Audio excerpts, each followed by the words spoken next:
안녕하세요. 예, 오늘 저희 또 한어 예배에 오신 여러분들 환영합니다. 안녕하세요. 날씨가 반갑습니다. 많이 이제 한국은 굉장히 또 춥다고 그러더라고요. 예, 이제 너무 쌀쌀해졌죠. 아니 쌀쌀 정도가 아니고 추워요. 예. 거의 뭐 영상 제로 오, 영도에 가까울 벌써요. 정도로 예. 이상 기온으로 예. 그렇게 날이 추워지고 있다고 그러는데 여기 저희가 오늘 또 이 위스콘신 메디슨 캠퍼스에 와서 예. 이 녹화를 하는데 여기도 많이 쌀쌀해졌죠. 예, 10월인데. 맞습니다. 예, 여러분들 건강에 유의하시고 잘 지내시기 바랍니다. 오늘 또 저희들이 이제 내 삶을 바꾼 하나님 말씀 그 예. 코너 두 번째 시간으로 이제 오늘 말씀은 창세기 4장 그 많이 알려진 그 이야기죠. 가인과 아벨. 예. 그 이야기, 그 말씀에 대해서 함께 생각해 보겠습니다. 읽어주시겠습니까? 4장 6절부터 8절까지 여호와께서 가인에게 이르시되 네가 분하여 함은 어찌미며 안색이 변함은 어찌미뇨 네가 선을 행하면 어찌 낯을 들지 못하겠느냐 선을 행치 아니하면 죄가 문에 엎드리느니라 죄의 소원은 네게 있으나 너는 죄를 다스릴지니라 가인이 그 아우 아벨에게 고하니라 그 후 그들이 들에 있을 때에 가인이 그 아우 아벨을 쳐 죽이니라. 예, 이 스토리는 혹시 모르시는 분들을 위해서 잠깐 말씀드리면 아담과 하와가 그 선악과를 먹고 하나님께 반역을 한 다음에 에덴 동산에서 쫓겨나죠. 쫓겨난 이후에 일어난 일이죠. 아들, 딸을 많이 낳았는데 그 중에 이제 두 아들 이야기가 가인과 아벨입니다. 그런데 이제 가인이 형이고 아벨이 아우인데 하나님께 이제 같이 자기들 나름대로 제사를 지냈는데 하나님께서 어떤 이유에서인지 모르겠지만 아벨의 제사는 잘 받으셨는데 가인의 제사는 거부를 하셨어요. 그래서 가인이 너무나도 화가 나고 또 질투도 나고 그래서 동생 아우를 쳐서 죽이는 그런 대목이죠. 예. 근데 하나님께서 경고를 주셨는데도 그 경고를 무시하고 동생을 죽이게 됩니다. 예, 그렇죠. 근데 이 말씀을 제가 누구한테 간증을 들었는데요. 이 자매님은 중국에서 오신 우리 여학생이었습니다. 쿤밍에서 살다가 중국에서 왔는데요. 굉장히 기후가 좋은 곳이죠. 예, 너무 좋죠. 거기가. 그렇게 들었습니다.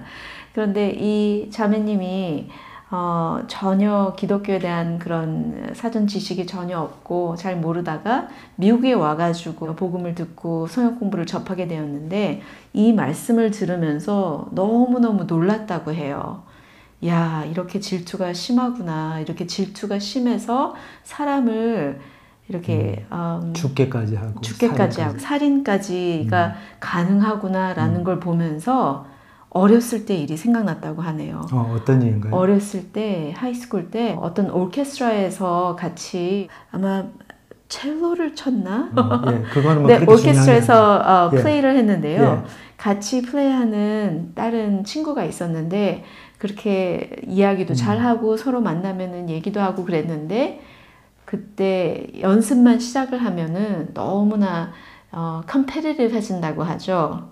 경쟁이 심이 강하게 일어나고 그래요. 예, 너무 경쟁심이 있고 질투, 시기 이런 마음이 너무 많이 생겨가지고 그 친구를 점점 멀리하게 됐다고 하네요. 뭐냐면 자기의 그런 마음이 들킬까봐 계속 사람을 피하고 그러니까 관계가 멀어지는 걸 경험하면서 참 그냥 그러려니 하고 그냥 넘어갔던 일인데 성역 공부를 딱 접하니까 그때 일이 생각나면서 야, 진짜 질투가 살인을 일으킬 수 있는 그런 커다란 분노와 그런 관계를 깨트리는 그런 것이구나라는 것을 깨달으면서 야, 난 참 죄인이다. 난 하나님이 필요하다. 그렇게 느꼈다고 합니다. 정말 이 말씀을 통해서 인생이 바뀌게 되는 그런 계기가 되었습니다. 예. 저희가 가인이 아벨을 쳐 죽인 일을 생각해 보면은 매일같이 봐야 되니까 얼마나 꼴이 보기 싫은 거죠. 그래서 뭐 죽였지만 저희 같은 경우도 이제 저 사람 좀 안 봤으면 좋겠다 그래서 이제 그 사람하고 연락을 끊는다든지 그리고 그 사람을 일부러 피하고 그러면은 그게 관계성의 면에서는 살인인 거죠. 그 사람을 내 그 관계성에 마음에서 지워버리는 그 교제권에서 지워버리는 거니까 제거를 하는 거니까 살인을 하는 거나 마찬가지죠. 그래서 저희들이 참 얼마나 그런 살인을 많이 하면서 사는지 그런 걸 생각해 보면 야 정말 하나님 그 예수님의 피가 아니면은 우리가 다 지옥 예, 너무 지옥 맞습니다. 아랫목에 다 가서 앉아서 대기하고 있어야 될 제가 사람들이 지옥 가지고. 아랫목하고 윗목이 있는 줄은 몰랐는데 어쨌든 아랫목이 또 있습니다. 예, 그렇습니다. 그래서 이 말씀 저희들이 생각하면서 예. 정말 저희 자신의 모습을 또 이렇게 좀 돌이켜보고 얼마나 우리가 예수님의 피로 구원받는 것이 너무나 필요한 그런 죄인들인가 그것도 알 수 있게 됩니다. 예. 오늘은 이 시간 여기서 마치고 오늘 이제 찬양 한 곡 같이 부르시고 오늘은 우리 새별 형제님 또 오래간만에 나오셔서 사도행전 9장으로 그 바울의 그 극적인 회심 사건 그 본문을 가지고 또 설교 말씀을 전해 주시겠습니다. 감사합니다.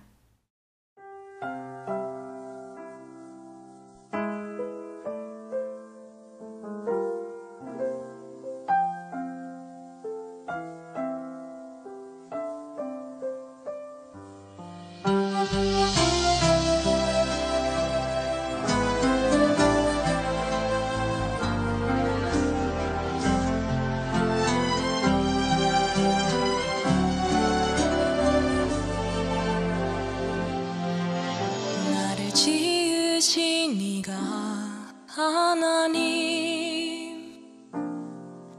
나를 부르신 이가 하나님,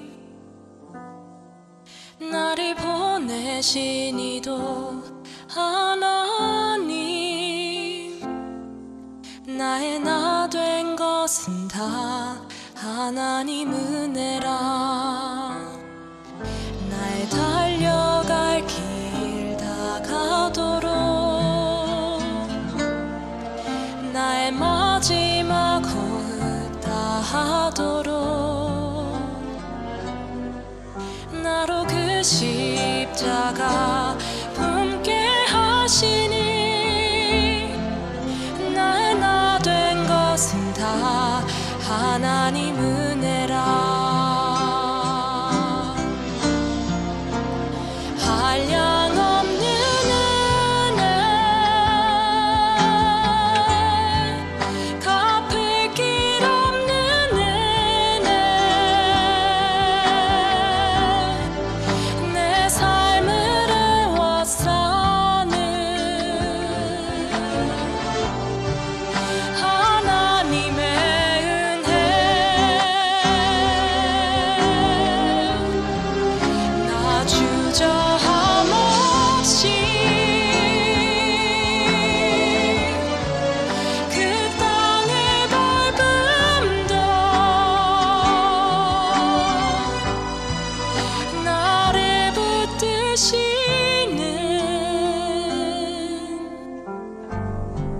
하나님의 은혜.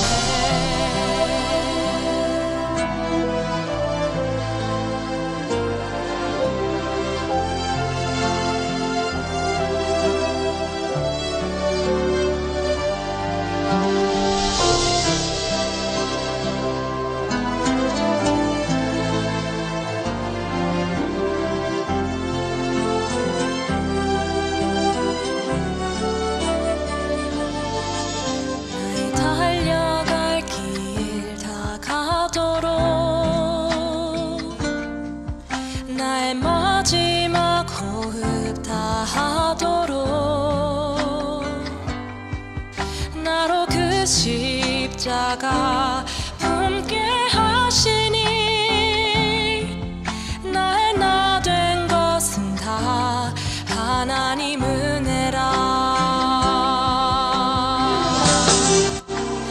한량없는 은혜 갚을 길 없는 은혜 내 삶을 애워싸는 하나님의 은혜 나 주저함 없이 그 땅을 밟음도 나를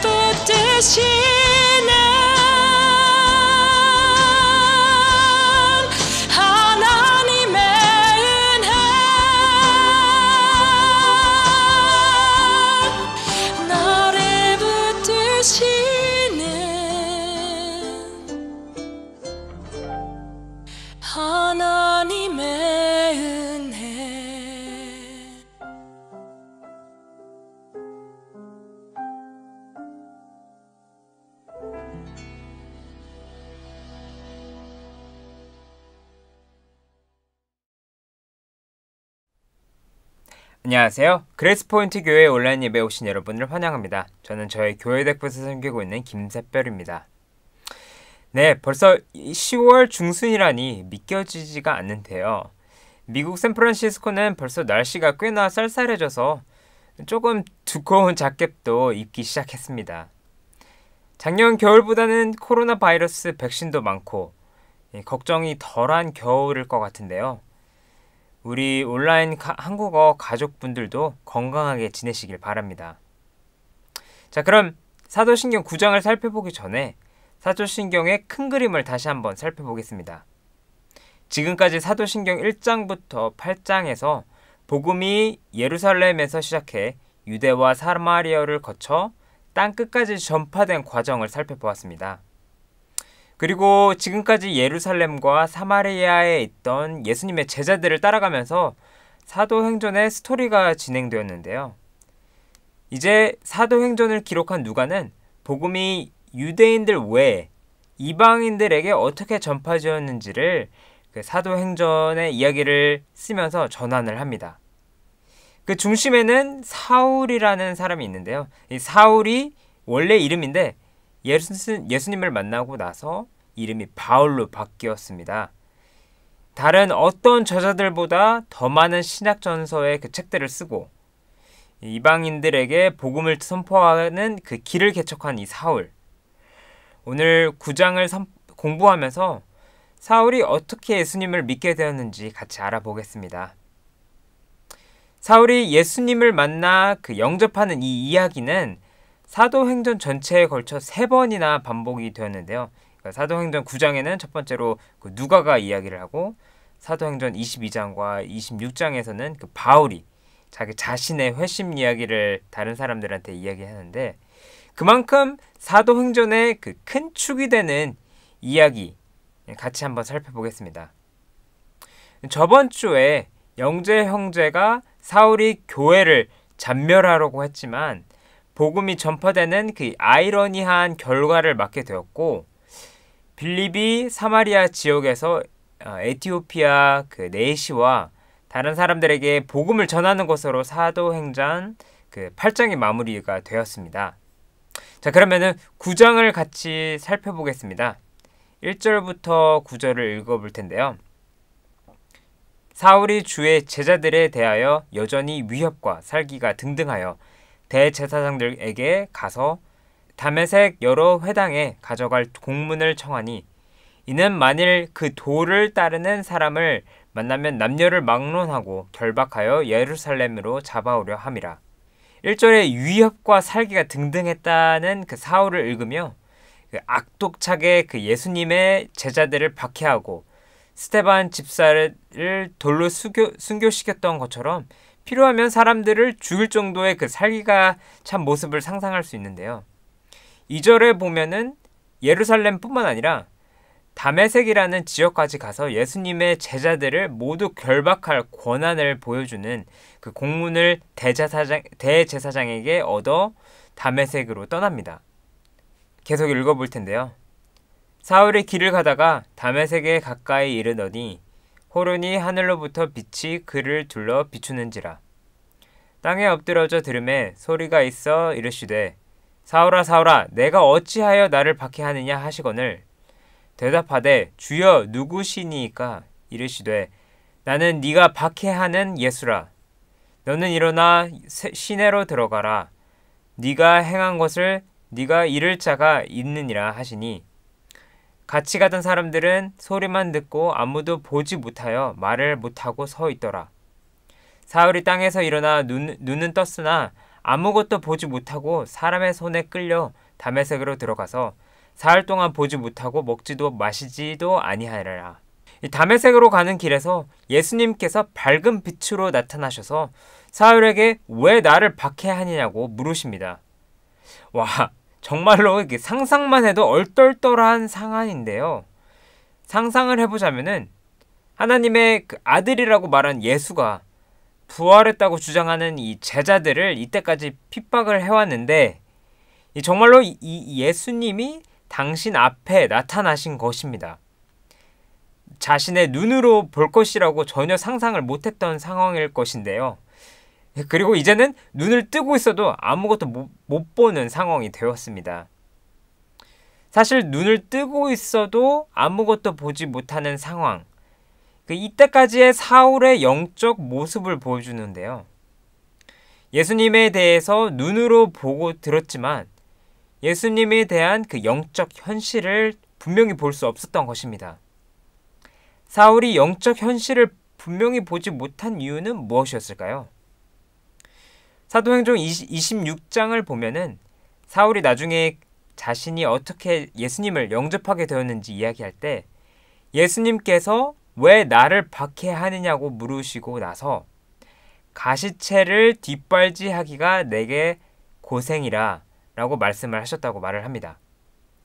이것은 그때 당시 그 유대인들의 속담인데요. 가시체는 그 끝에 뾰족한 금속이 달려있는 막대기를 말합니다. 소가 땅을 갈 때 똑바로 일자로 가도록 농부들이 그 소를 통제하는 데 사용했다라고 합니다.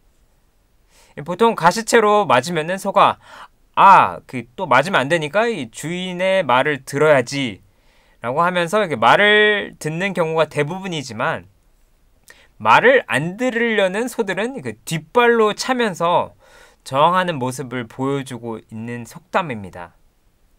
이 이미지를 통해서 우리가 자세히는 모르지만 예수님께서 사울이 영적 현실을 분명하게 보도록 이런저런 방법으로 부추기셨지만 사울이 예수님의 인도하심을 거절하고 있었음을 알 수 있습니다.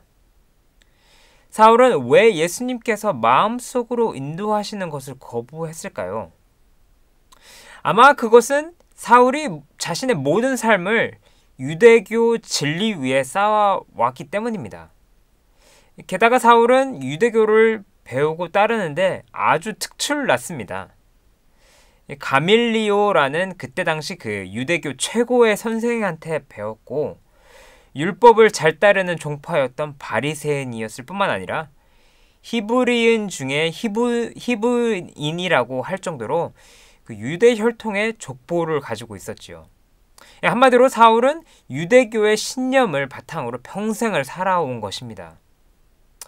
그렇기 때문에 사울은 그 스데반이 순교하면서 돌을 던지는 사람들을 그 용서하는 모습이나 아니면은 예수님의 그 제자들이 서로 사랑하는 모습을 보면서 그 기독교가 정말 사실일까라는 생각을 할 수도 있겠지만 이미 확고하게 박힌 자신만의 그 세계관과 하나님의 이해를 쉽게 벗어나지 못했습니다.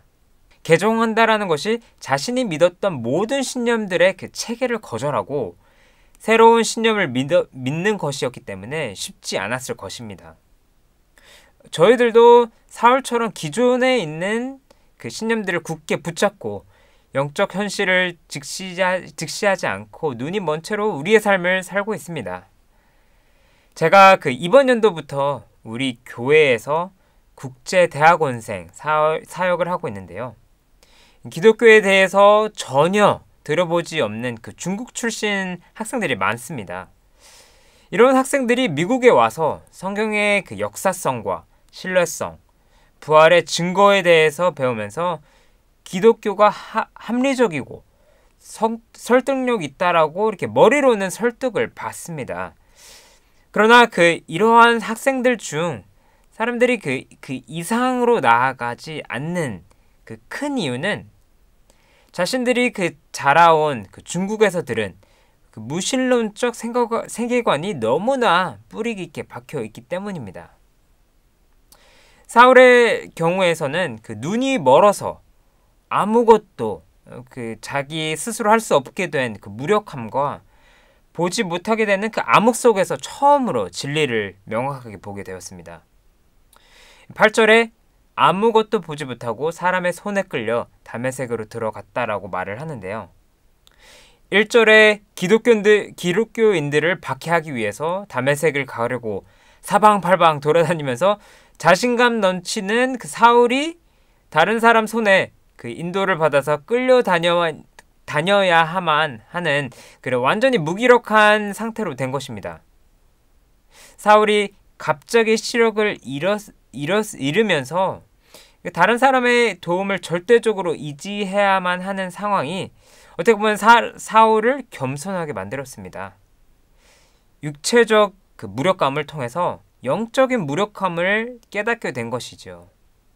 그리고 9절에는 사흘 동안 보지 못하고 먹지도 마시지도 아니하니라 라고 하는데요. 어떻게 보면은 그 시력을 잃고 난 후 그 암흑 속에 지낸 3일은 하나님의 은혜였습니다.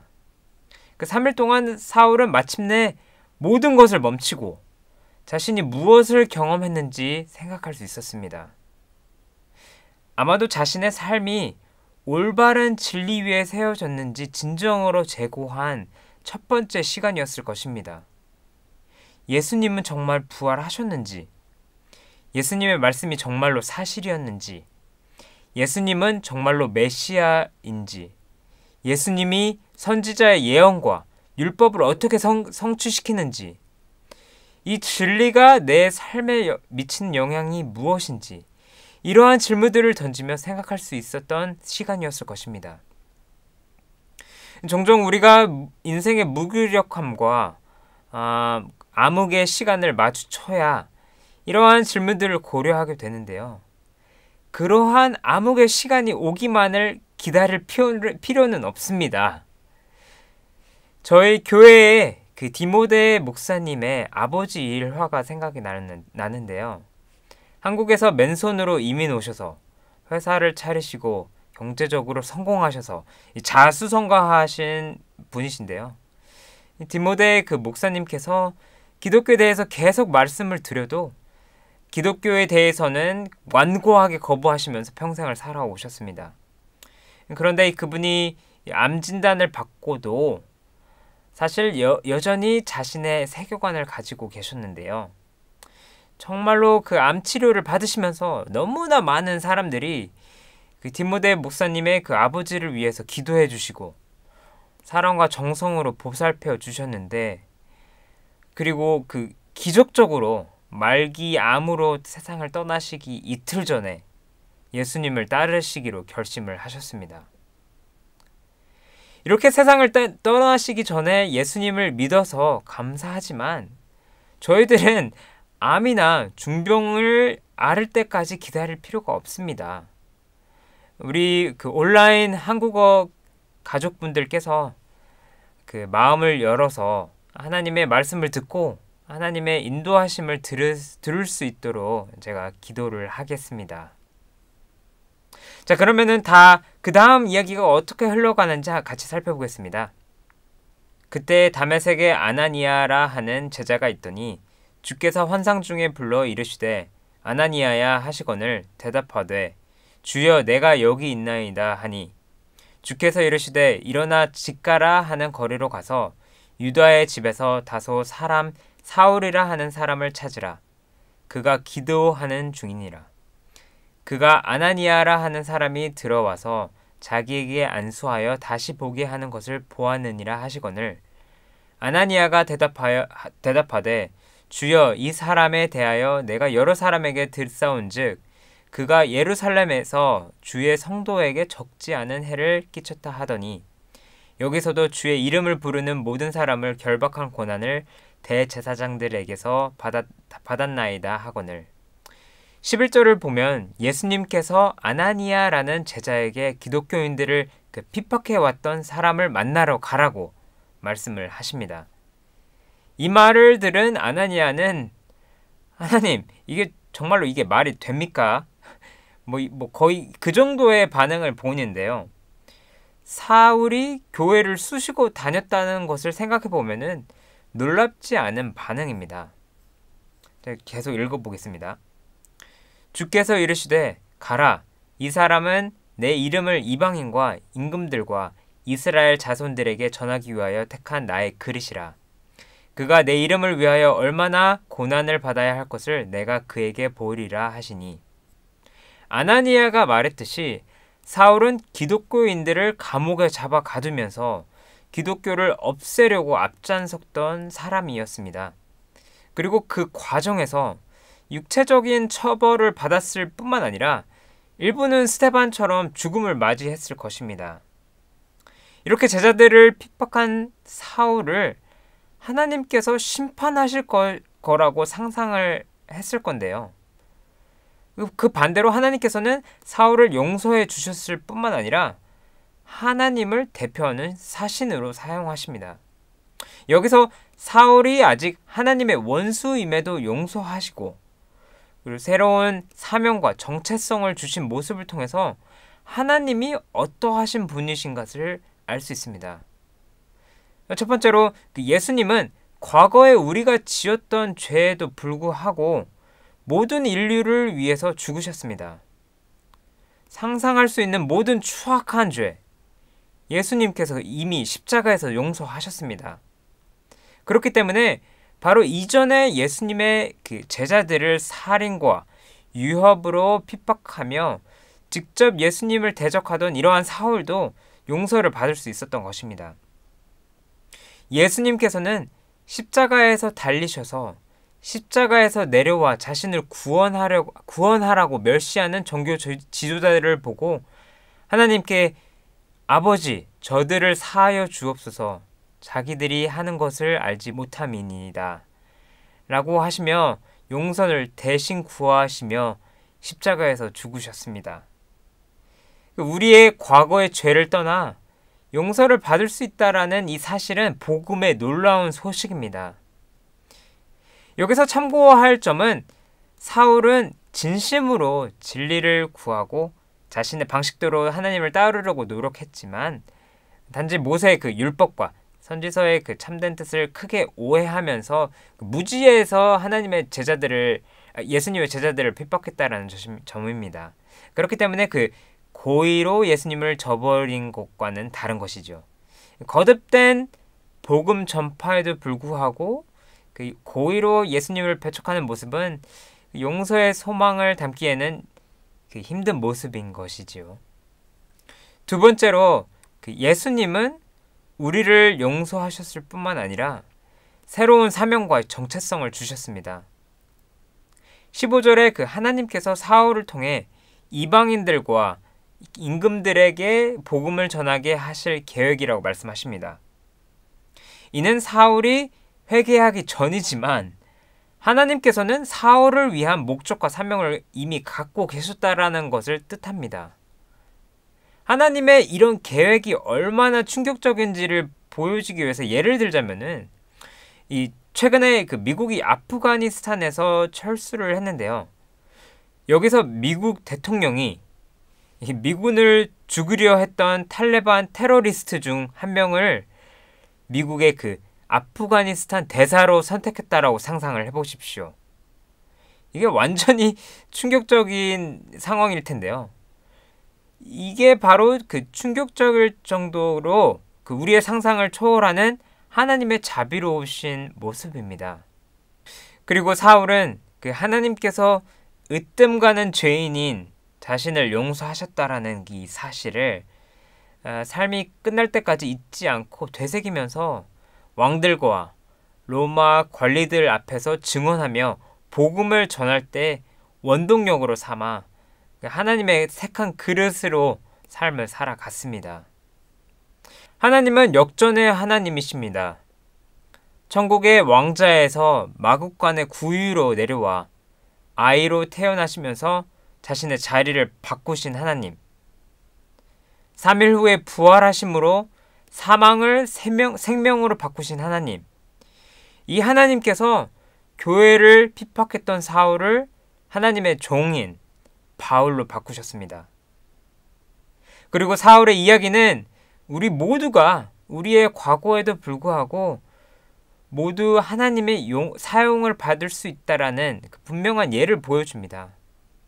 하나님께서는 저에게 용서와 새로운 사명을 주셨습니다. 그리고 남은 질문은 우리의 응답이 무엇인가입니다. 듣고 계시는 우리 한국어 온라인 가족 여러분들 중에 혹시 과거에 그 발목이 잡혀 있다라고 생각하신다면은 그 사울을 보시면서 우리가 이미 용서를 받았고 하나님께서 우리가 돌아오기를 기다리고 계신다라는 것을 아시기를 제가 기도하겠습니다.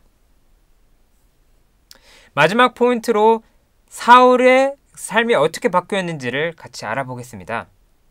17절에서 22절을 읽어보자면은 아나니아가 떠나 그 집에 들어가서 그에게 안수하여 이르되 형제 사울아 주 곧 내가 오는 길에서 나타나셨던 예수께서 나를 보내어 너로 다시 보게 하시고 성령으로 충만하게 하신다 하니 즉시 사울의 눈에서 비늘 같은 것이 벗어져 다시 보게 된지라. 일어나 세례를 받고 음식을 먹음에 강건하여지니라. 사울이 다메섹에 있는 제자들과 함께 며칠 있을새 즉시로 각 회당에서 예수가 하나님의 아들이심을 전파하니 듣는 사람이 다 놀라 말하되 이 사람이 예루살렘에서 이 이름을 부르는 사람을 명하려던 자가 아니냐. 여기 온 것도 그들을 결박하여 대제사장들에게 끌어가고자 함이 아니냐 하더라. 사울은 힘을 더 얻어 예수를 그리스도라 증언하여 다메섹에 사는 유대인들을 당혹하게 하니라. 17절에 아나니아가 사울에게 와서 사울에게 안수를 하면서 사울을 형제라고 불렀습니다. 이를 통해 사울은 시력을 되찾을 뿐만 아니라 예수님을 통해 그 영적 가족을 얻게 되었습니다. 사울은 살인자 그리고 원수였지만 십자가로 말미암아 예수님 안에서 형제가 된 것입니다. 사실 이와 같이 우리 또한 예수님을 따르는 전 세계에 수많은 형제들이 있습니다. 필리핀 선교 여행을 갔던 기억이 나는데요. 세부 지역의 그 빈민가촌에서 저희가 YWAM이라는 선교 단체와 연계해 그분들의 그 숙소에서 같이 머물면서 YWAM 그 선교사님들과 함께 그 열흘 동안 그 지역의 청소년들에게 그 전도하고 섬겼던 선교 여행이었는데요. 처음에는 그 언어도 다르고 배경도 다르고 이런 다른 점을 많이 생각했지만 선교 기간 동안 같이 기도하고 섬기면서 여행 막바지에는 정말 친한 형제애를 나누면서 이별하기가 너무 힘들었던 기억이 납니다. 본문으로 돌아와서 20절을 보면은 사울이 예수님을 영접하고 즉시 각 회당에 다니면서 예수님이 하나님의 아들이심을 전파하기 시작했다라고 말을 합니다. 부팅 시간이 없이 그냥 바로 복음을 나누기 시작한 것입니다. 여기에서 알 수 있는 점은 예수님을 영접하고 나서 복음을 선포하며 다른 사람들에게 나누는 데에 그 딜레이, 연기가 별로 없이 거의 동시에 일어난다라는 것입니다. 우리는 그때로 그 복음을 나누기 위해서 더 많은 훈련을 필요로 하고 복음을 나누는 것은 성직자나 안수받은 사람들만 위한 것이라고 조금 복잡하게 생각을 하는데요. 이것과는 정반대로 복음 선포는 모든 사람이 할 수 있는 것입니다. 이렇게 생각해 보시면 좋은데요. 예를 들어서 어떤 좋은 소식이 있으면은 다른 사람들에게 공유하고 싶은데 복음을 전하는 것이 그런 마음과 비슷합니다. 제가 최근에 몇몇 친구들과 제가 사는 곳 근처에서 팥빙수 디저트 장소를 처음 가봤는데요. 평소 제가 단 거를 잘 좋아하는 편이 아닌데 그래도 어렸을 때 팥빙수 먹으면서 너무 맛있었던 기억이 생생해서 같이 갔습니다. 근데 제가 친구들과 같이 한 이 팥빙수 가게 팥빙수가 너무 맛있어서 제가 먹어봤던 팥빙수 중에서 역대 최고의 팥빙수였던 것 같습니다. 그래서 갔다 온 다음에 제가 이 가게에 대해서 아는 친구들마다 계속 말해주고 다녔거든요. 이렇게 말해주면서 생각이 드는 게 다른 친구들이 이거를 알았으면 나한테 좀 빨리 좀 알려주지. 약간 화가 날 정도로 이렇게 정말로 맛있더라고요. 이게 좋은 거를 발견하면은 그것을 다른 사람들과 공유하기를 원하지 않습니까? 복음을 나누는 것도 그것과 같습니다. 아니, 사실은 그것보다 더 이상의 의미지요. 복음은 삶을 변화시키고 영생을 바꿀 수 있는 선물이기에 모든 사람에게 전하기를 원하는 것입니다. 어렵게 생각할 거 없이 우리가 어떻게 예수님을 알게 된 이야기를 나누는 것부터 시작하면 됩니다.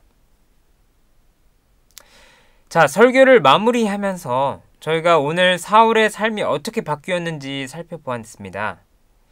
예수님께서 사울에게 나타나시는 것부터 시작되어 사울은 겸손한 마음으로 예수님을 만날 때 처음으로 영적 현실을 직시할 수 있었습니다.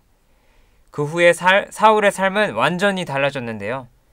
예수님 안에서 영적 가족과 새로운 사명을 얻어서 자신의 눈이 떠진 것처럼 다른 사람들의 눈을 뜨기 위해서 삶을 살아가는 것을 보았습니다. 과거의 삶이 어땠는지 상관없이 예수님께서 우리의 죄를 사하여 주셨고 새로운 사명을 미리 준비하셨다라는 사실을 우리 한국어 온라인 예배 가족분들께서 이번 한 주간 동안 묵상하시면서 지내시기를 제가 기도하겠습니다. 제가 그러면은 기도로 마무리를 하겠습니다. 하나님 아버지, 오늘 이렇게 사울의 삶을 통해서 하나님이 누구신지를 알려주신 거 너무나 감사합니다. 우리가 아직도 원수일 때 예수님께서 이미 십자가에서 저희의 죄를 용서하셨고 그뿐만 아니라 그 새로운 사명과 신분을 주셨다라는 사실에 너무나 감사합니다. 저희도 그 사울처럼 하나님의 은혜를 잊지 않고 다른 사람들의 영적 눈을 뜨게 하는 삶을 살도록 기도하며 이 모든 것을 예수님의 이름으로 기도합니다. 아멘.